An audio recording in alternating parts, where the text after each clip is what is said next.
part where I genuinely get to know each of you best.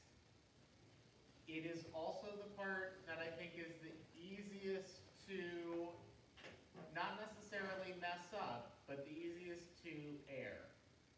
The easiest to worry and wind up replacing your own voice, risk making a mistake because you are so worried about presenting a fake, polished side of yourself. Don't worry. We want to meet you. Sometimes you have the benefit of a counselor coming to your school, of you visiting that campus. Strongly recommend that you should visit every campus of every school that you are looking at and strongly considering. Even visit campuses that you are not yet strongly considering, just to cross them off the list and see, I know I wouldn't go there, but is that the right size school? Would I want to go to a school in the middle of the city, etc.? But the essay is awesome, and there are a few reasons for that. Real briefly, we're just going to go over why am I writing this? Which of the many options should I be choosing? I don't even have a slide for that third one, but dear Lord, it is so important and I cannot emphasize it enough.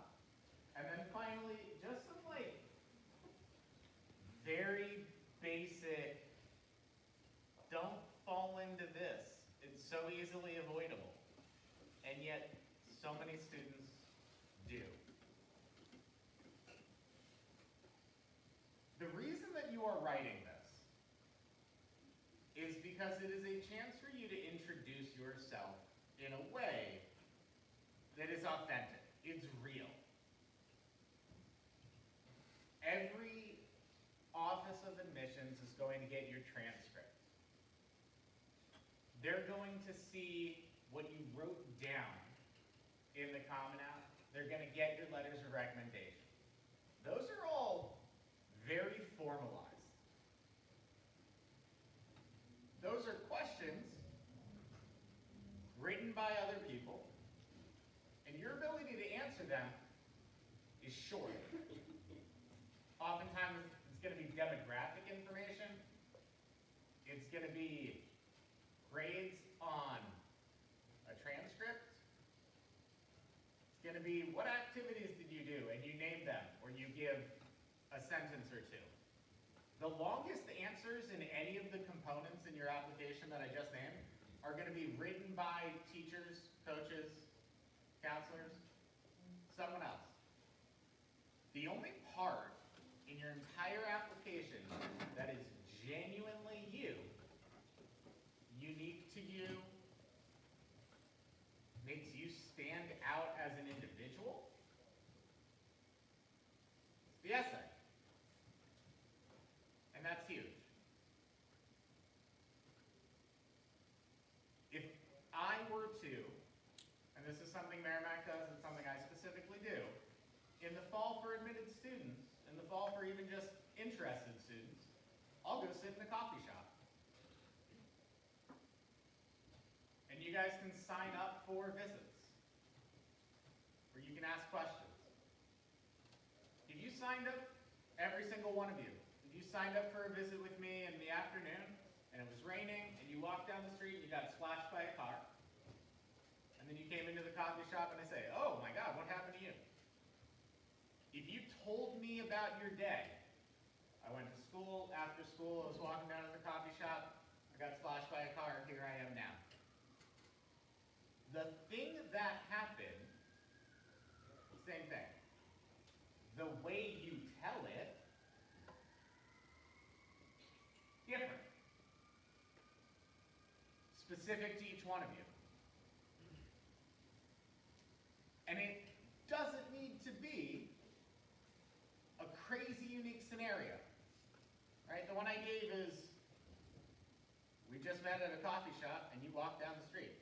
That could not be a more everyday scenario. It does not need to be an essay about, I raced a car in the Indy 500. That time I was an astronaut. I published a paper. Doesn't need to be an insane, the unique thing. You are the addition to each of our campuses that we are looking for. That's the part that should shine. It should sound like you. If I sat down and we hung out at a coffee shop for an hour, I would get a feel for you, your voice, your style. Since Merrimack got something like 17,000 applications last year, and we are a small to medium-sized school. Think about the big state schools with 40,000, 50,000 students on campus. I think NYU had something like 100,000 applications last year. Those counselors don't get to meet each one of their applicants. How do they get to know you? Really get to know you? The essay. Pick something that's important to you. Pick something that, if we hung out for an hour at a coffee shop, you would want me to know. You're getting letters of recommendation from teachers, counselors, coaches who see you for an hour in one very specific class. Hopefully one where you do well, hopefully one that likes you, good, yes. But they don't see the full you. They don't see the you outside of math, bio, English, whatever.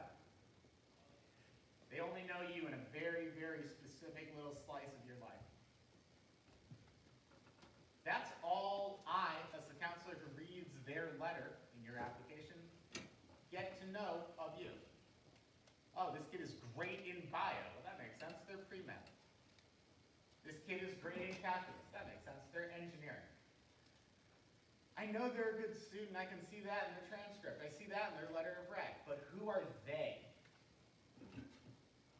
The essay.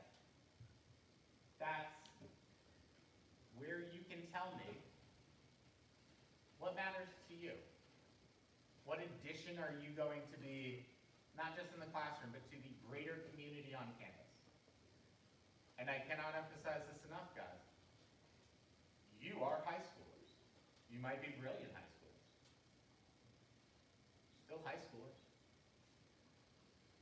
It should be an essay that reads like it was written by a high school student. We are not admitting your parents, your tutors, or independent educational consultants. God forbid, ChatGPT. We're not admitting any of them into college. We want you to be in our freshman English class, our sophomore, our junior, or senior English class, improving those writing skills. It should sound like you. It should read like you. If it is a flawless PhD level essay, and then I look at your transcript and you're like, hey guys, I got B in a B plus in regular level high school English, there's a disconnect there. You're gonna notice that. ChatGPT writes like this. B-level high school student writes like this.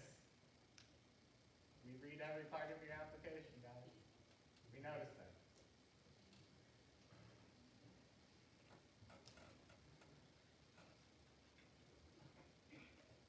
It's easier now than it used to be, and you will hear that from every adult who is old, like me. You have to do an essay in the Common App. They give you topics. They also include the topic right at the bottom. Share an essay on any topic of your choice. It can be one you've already written, run that response to a different prompt, or one of your own design. So they give you a bunch of prompts. They give you prompts that are designed for you to answer. How have you grown? What have you encountered that taught you about yourself? How have you changed? What can you tell me? There are a bunch of different, 5 or 6 different prompts that are designed to pull something out of you, give you a starting spot. And If you don't like any of those, but you've already got an essay, you have a counselor or a teacher who's been working with you on this college process through junior and senior year, you can also just drop that in. They made it very, very easy in that regard.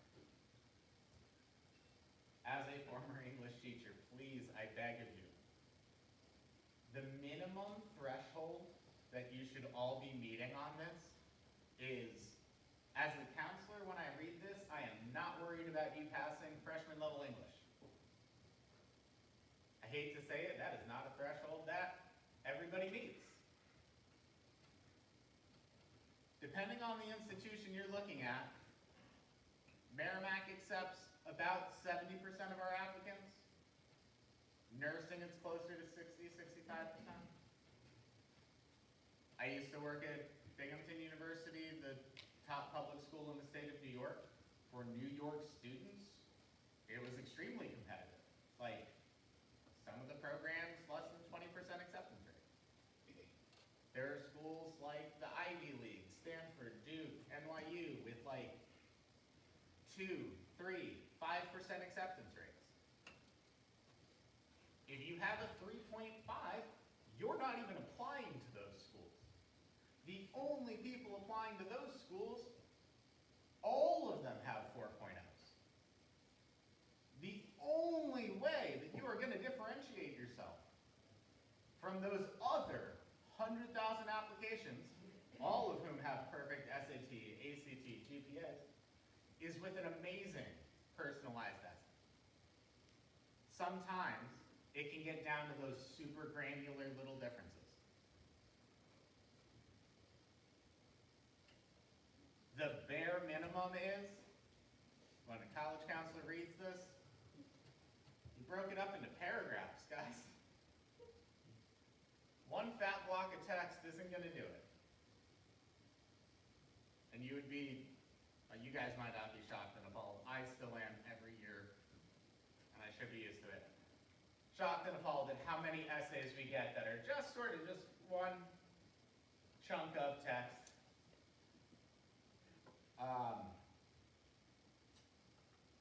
I and all of the letters at the start of sentences should be capitalized. Your sentences should have punctuation.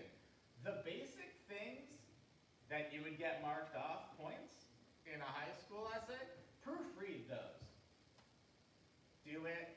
I'm sure you've heard that from teachers, but sometimes teenagers need to hear it from multiple people before it really clicks. Proofread your essays before you turn them into class. Proofread your essays before you submit them to college. It's kind of important. I strongly recommend reading it out loud. Doesn't have to be to an audience.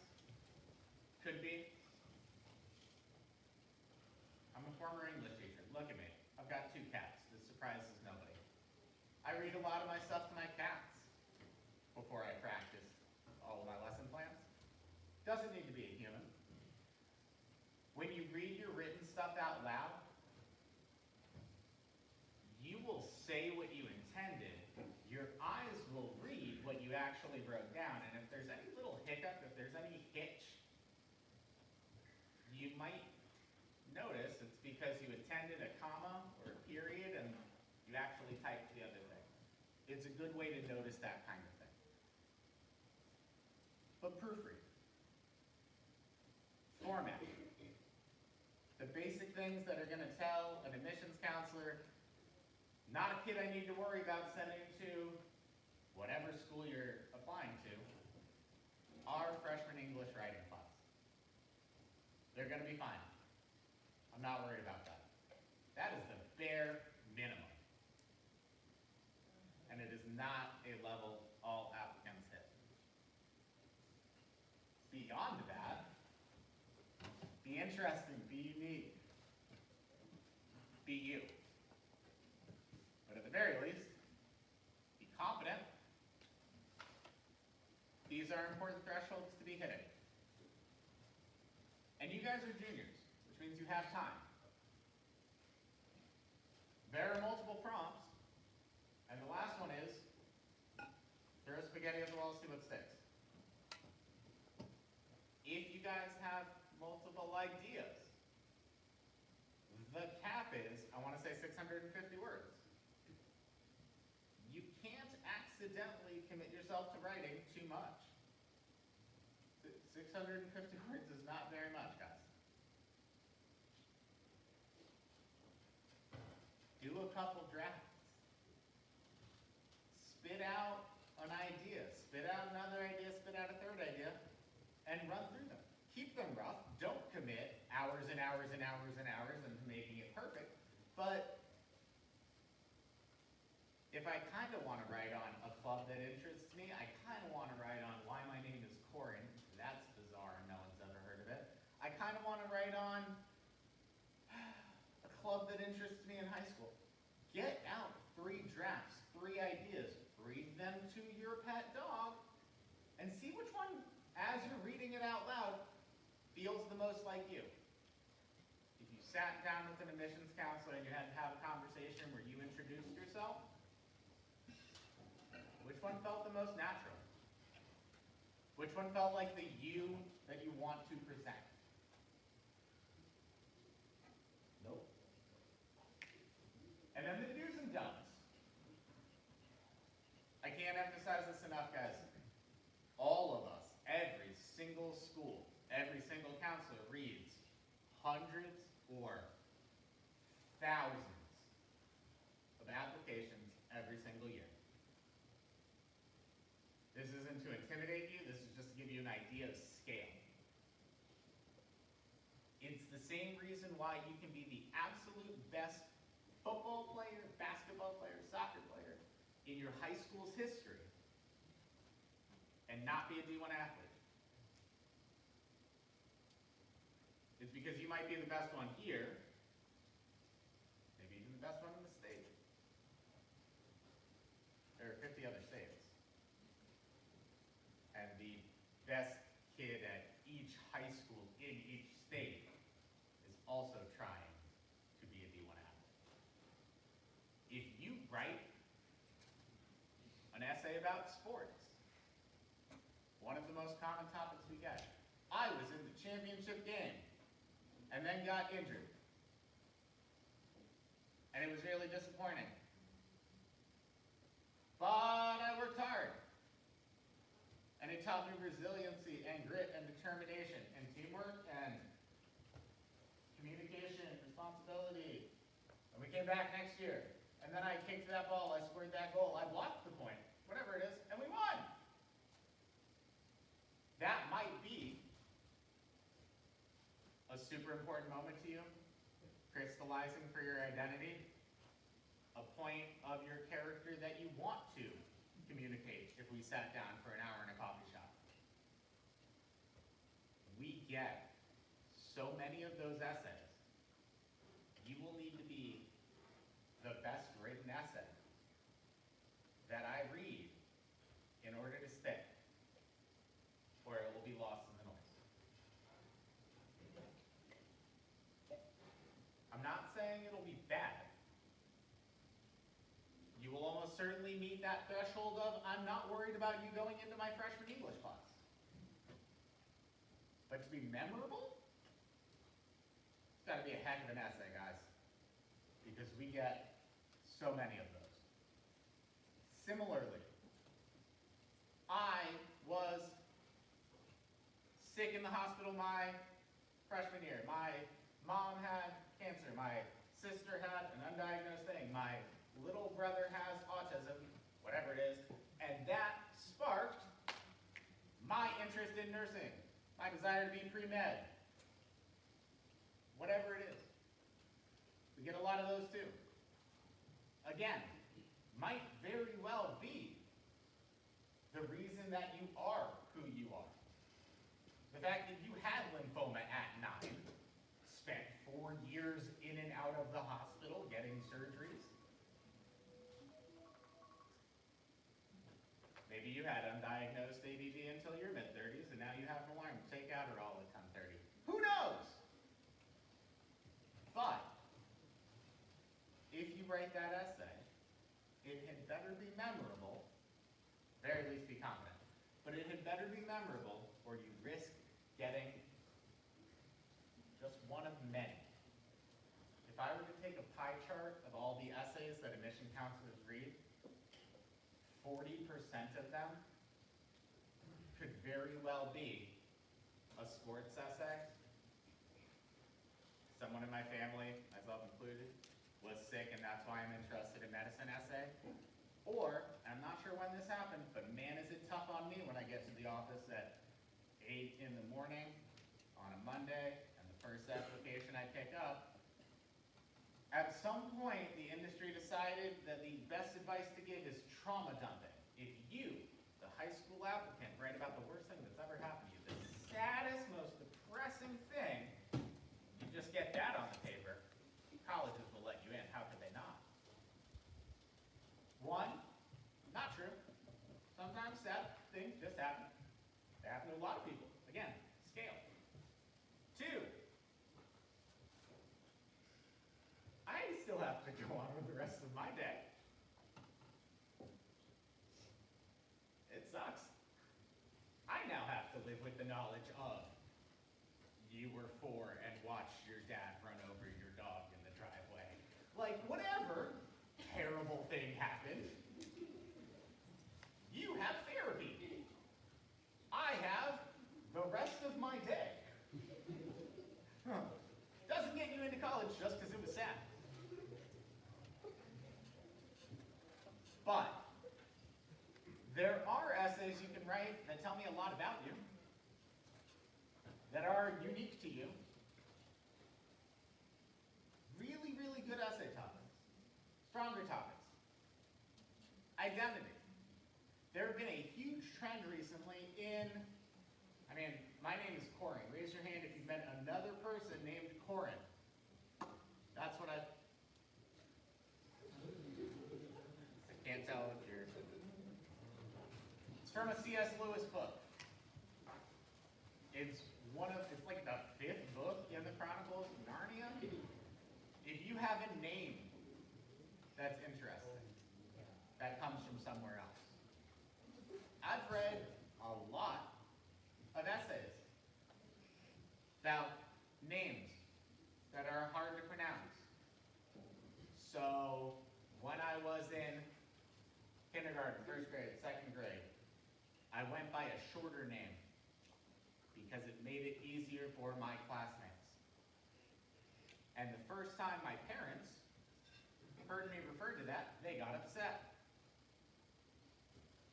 And the essay is about dealing with the tension of trying to fit in with my contemporaries while still honoring the identity that my parents gave me.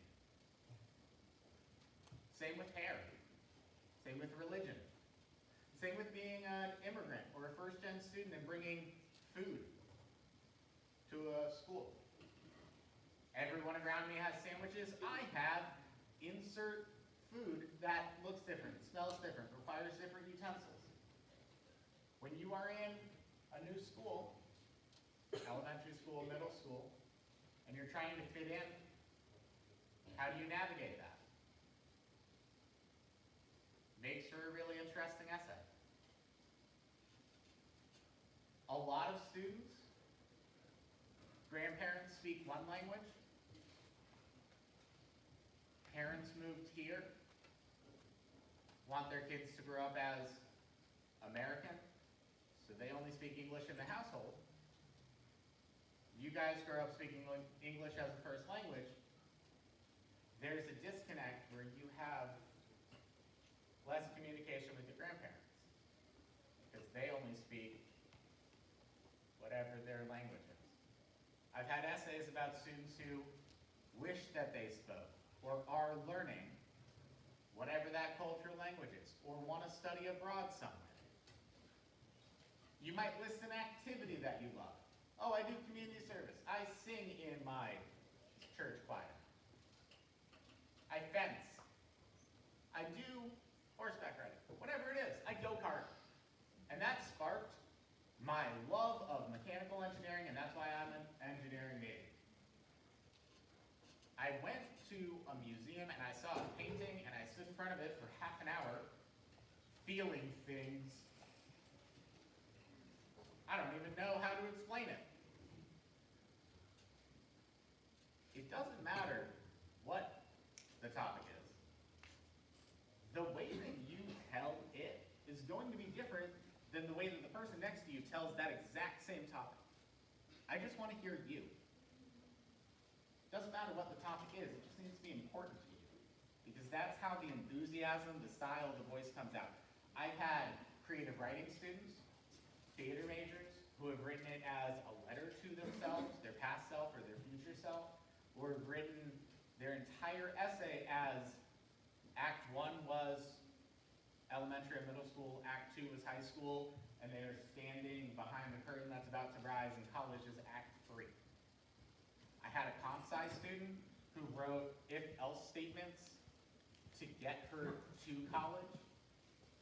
The whole thing was written in code, 650 words of an essay. But it was written in code that was accessible to me, an English teacher, while still being humorous, clear, told me a lot about the student, their goals, where they wanted to go. Awesome essay. I had a nursing student, I'm never going to forget this one. My mom and dad are going to die at the beginning of the zombie apocalypse, and I've come to terms with that. My mom is clumsy and loud. My dad loves her very much, so she's going to get injured. He will stay with her. But the skills I learned in your nursing program are going to help me save a lot of other lives. And then the entire rest of the essay was about staying calm under pressure, first aid. It was hysterical. It told me so much about that personality, that kid's outlook. I loved it. I read that like 5 or 6 years ago, and I'm never going to forget it. How you interact with people should come through in your essay. So, any questions you guys have? Yeah? What did you write your essay about? I am a left-handed Eagle Scout fencer who was born with no wisdom teeth on my bottom jaw. I doubt you met someone like me. I am, but I don't appreciate it. That's okay. That was my essay topic. Yeah. Was how do I stand out? If you looked at a Venn diagram, you might have met other left-handed people, probably. 10% of the population. You might have met other Eagle Scouts. Low percentage. Fencers, also low percentage. I don't know how many people are born without wisdom teeth on their bottom jaw. But the overlap of that gotta be very, very small. That was me. Got me into Boston College. That and standardized test scores. By the way, Merrimack, test blind. We don't look at SAT, ACT, which as a former teacher, I'm a big fan of. As someone who got into Boston College, I definitely would not have gotten